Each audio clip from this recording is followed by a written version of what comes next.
Hey guys, GSR69 here. It's a sad day for me on Euro Truck. I had that evil glitch that messed up my save file, so I had to delete all my truck or sell all my trucks, and now I'm stuck with a DAF because I thought I'd try something new. But on a brighter side, there's been an update for Euro Truck in the last few days, and it's got some really good, really nice changes that I wasn't expecting because I don't really follow the um, the development of the game and stuff. I just play it because I love the game so much. Actually, now it tells you how many hours you put in when you load it up, and I was like, holy crap, I've nearly spent 100 hours playing this game, and this is my fourth playthrough because my first two ones, my game crashed, my PC died, and I lost everything. So I'd hate to think how much time and effort I've put into this game, but it's a great, chilling, relaxing game. So let's get on to the patch notes and let's see what they've added and see what's new in Euro Truck Simulator 2 that we've all been waiting for and can't wait to play. So first off, they've added 3 new cities: Venice, Graz and Klagenfurt, which, always nice, expanding the map. The standard map without, say, TSM or Pro Mods, it feels kind of small, but now they're expanding on it, and I've heard they're working on another DLC which is pretty much Pro Mods basically, so that's cool. So I can't wait for that, and I can't wait for them to actually add the proper Mercedes licensed trucks to the game. I think that's coming in a future patch, so brilliant. Um, they've added seat adjustments, which for those of you that want ultimate realism, before you pull away from the yard, you want to adjust your mirrors, set your seat right, play around with your climate control, because I'm sure they'll add that soon. That's been added to the game. The major one for me that they've done is they've tweaked the AI code, which is really good because before they introduced the new AI, those AI were dangerous. It was like driving through the center of India.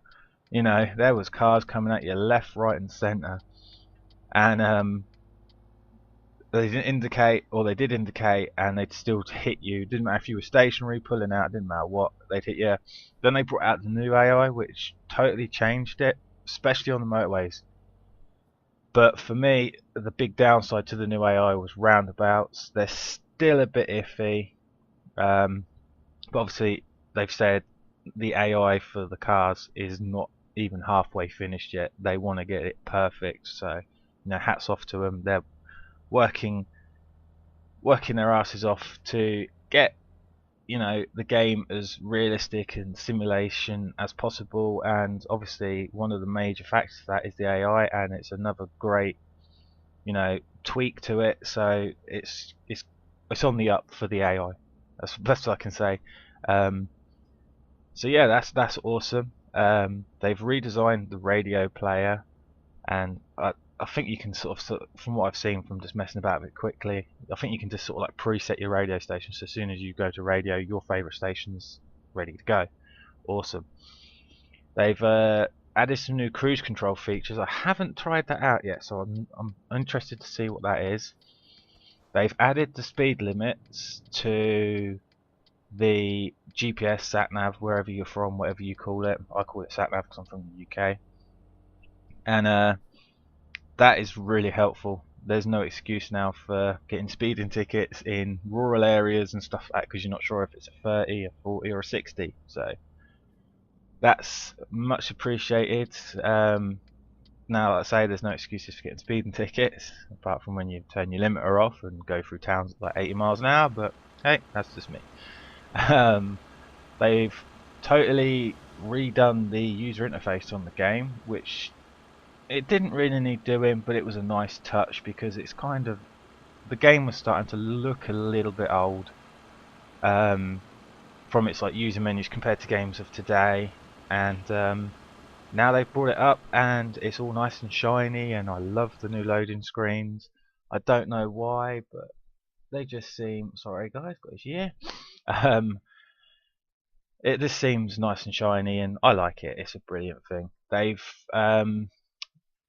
added better support for the sway bar simulation, and they've tweaked the suspension on the trucks and trailers, and they've made it, or they're trying to make it, so each trailer or each load feels different from the last load, because even with physics mods, all the trailers felt the same.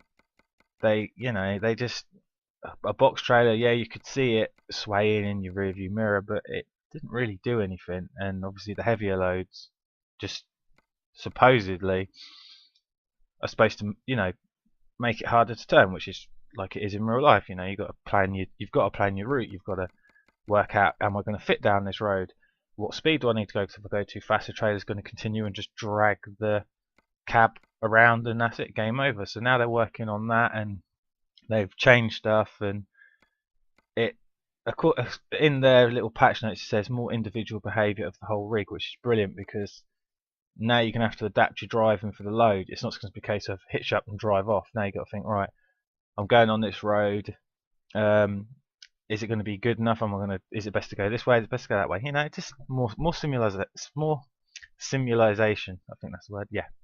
Sorry, it's early in the morning and I didn't get a lot of sleep. You can now adjust the controls of your trailer in the options, which is brilliant. They've improved collisions of players, trucks, and AI vehicles. So I haven't actually crashed yet on the single player, obviously, because multiplayer doesn't have AI cars yet.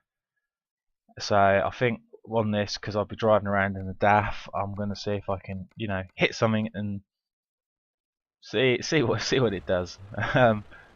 Is it just going to be a little scrape, or are they going to fly off?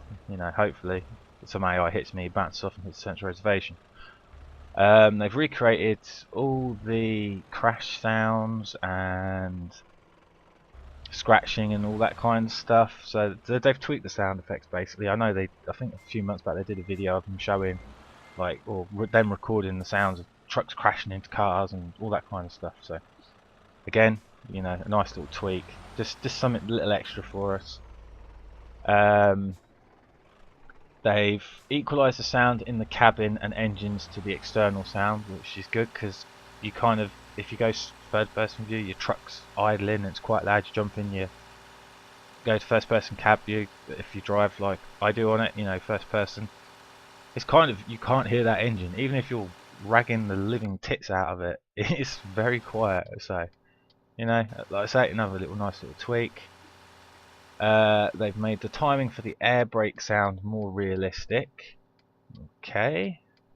The retarder indicator is lit during automatic retarder usage. That is good, because I used to use that on automatic and I didn't know if it was on, off, or whatever. Mind you, even on manual, I'm always leaving it on and wondering why I'm slowing down to a stop. But that's just my bad driving. Two other features they've added, which are very good ideas, is the ability to sell your garage and the ability to relocate your headquarters to another city. Which obviously, when you're playing multiplayer and you're playing with your friends, me personally, I have my yard in Cambridge, and I've got a couple of guys that have theirs up north, and some of them are in main Europe, main continent Europe, so they're in sort of like France and Germany, and it's kind of hard to meet up. Whereas if now we've got the option to make our one of our yards in the same area, instead of just trying to drive there and buy it, we can just book the transfer. So that's more of a help for me personally for multiplayer than it is single player, because single player, it doesn't really matter where your yard is, because you can just drive there anyway. So yeah, SDS have been busy at work, and they're still busy at work, and it's looking good.